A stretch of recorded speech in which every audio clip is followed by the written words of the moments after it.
More than 6 months after the racially motivated shooting in Buffalo that killed 10 people and left 3 others hurt, the accused shooter has now admitted he carried out that horrific crime.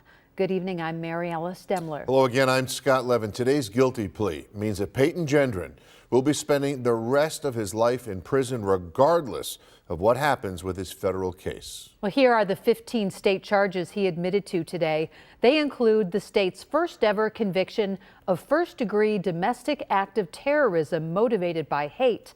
That charge alone carries a mandatory life sentence without the possibility of parole. And it also includes 10 first-degree murder counts, 1 for each person who died that day, and 3 more attempted murder charges for those who were shot and survived. We will be hearing from the families of victims coming up shortly, but first, we want to start with what played out in court today. And that included some lengthy comments from both the Erie County DA and Buffalo Mayor Byron Brown. 2 on your side's Kelly Dudzik shares that part of the story with us tonight. Kelly?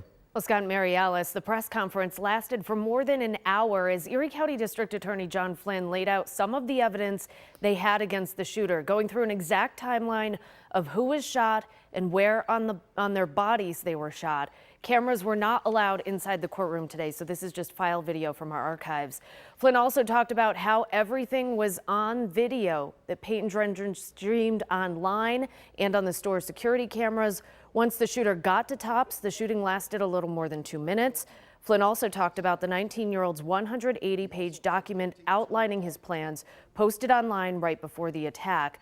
Buffalo Mayor Byron Brown was in the courtroom today and at the press conference, and he talked about what it was like listening to the timeline of what happened on May 14th.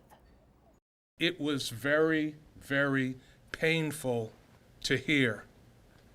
Very painful to hear where bullets went into their body and snuffed out their life.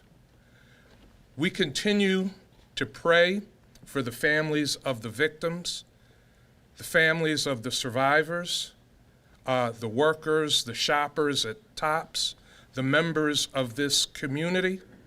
I know it was very painful for family members to hear that, but as District Attorney Flynn said, it was important, it is important for this community to hear how these precious lives were snatched from us for no other reason than the color of their skin.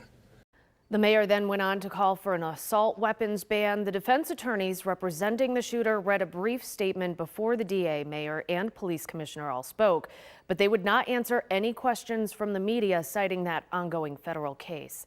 Kelly Dudzik, Channel 2 News.